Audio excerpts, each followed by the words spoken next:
लगाण वर्षार रास्त गोविंदपुर ब्लॉक रे बन्या परिस्थिति मयूरभंज रास्त गोविंदपुर ब्लॉक सारुमूला ठारे पोलो उपरे प्राय 4 फुट्र पानी प्रभावित होउछि। ए रास्ता रे यातायात एबे संपूर्ण ठप हो जाइछि। एथिपई बारिपदा अमरदा रास्ता रे मध्य एबे चलप्रचल बाधाप्राप्त होइछि। सेपरि जंभीरा नदी रे प्रबल जल प्रवाह देखिबा पई मिलिछि। ए नदी बालेश्वर जिल्ला रे जलका नदी भाबे परिचित।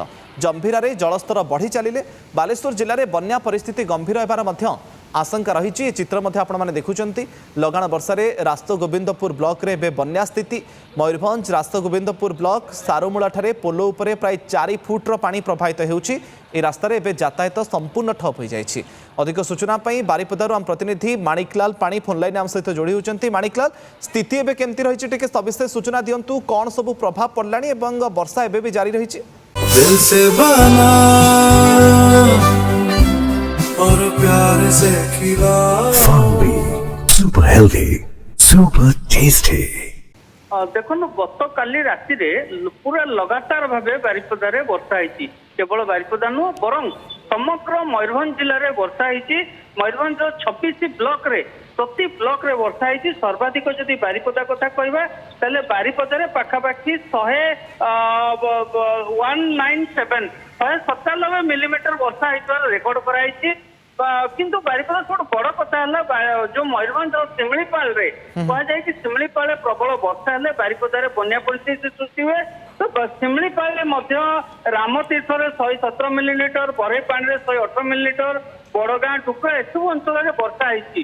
तो यार फल बुढ़ा बलंग नदी में प्रबल मात्रा बन्या जल प्रवाहित होती जहाँकि बांगरीपोषी देकी बारिपदा दे बालेश्वर आड़ को जीव। यही जल बालेश्वर बालेश्वर बन्या परिस्थिति सृष्टि कर आशंका कराउछि। किंतु यही जो बन्या जल बुढ़ाबलंग नदी में प्रवाहित होउछि बारिपदा सहर देकी जो जाइछि बुढ़ाबलंग नदी तलस्तर में किछि किछि अंचल रे पानी पशिछि। बिल गुड़िकर पानी भर्ती होइछि। बारिपदा सहर में गतकाली प्रबल मात्रा वर्षा हवा परे बारिपदा सहर भितर जो छोट छोट 3टी नई अच्छी सेगुड़िकर प्रबल मात्रा पानी आसीथिला। विभिन्न साही बस्ती भितर पानी पशिथिला। जदि बर्तमान सकाळु पानी छाड़ी जाइछि कमी जाइछि किंतु एई सब जो छोट छोट नदी गुड़िकर प्रबल बन्या पानी आसीथिला। किछि लोकंको घरे बन्या पानी माने जल वर्षा जल पशिथिबार नजर को आसी। जिला प्रशासन तरफ व्यापक तत्परता देखाई। जिलापाल निजे आज बारिपदा एवं विभिन्न ब्लॉक को गस्त कर बारिपदार 80 स्थिति अनुध्यान कराई। बारिपदा जो सहर 80 अच्छी 80 पोलर दी पाखरे जो तलिया अंचल जो बस्ती अंचल अच्छी सेठारे आज जल बन्या जल माने वर्षा जल पशिथिबार नजर कराई।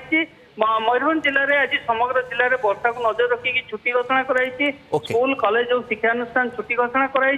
कहबी जो बड़साही ब्लॉक रे बहुत परिमाण वर्षा होती। बैसिंगा रूपसा रास्ता प्रबल पानी होबारु सेठारे यातायात ठप होईपरी सारुमूला जो अमरदा रास्ता रही जो जलका नदी में जो जलस्तर बढ़ी यातायात ठप होती। विभिन्न स्थान में ये आज सकाळु परिस्थिति लगी जदिच सकाळु सकाळु बारिपदा आकाश हल्का मेघ नहीं बर्तमान आकाश शुखिला रही किंतु दिन राति तमाम वर्षा लगी रही। रास्त गोविंदपुर अंचल आप चित्र देखुले दर्शक बंधु जो स्थिति संगीन यातायात संपूर्ण ठप हो गलानी। धन्यवाद माणिकलाल आपनकर तमाम सूचना।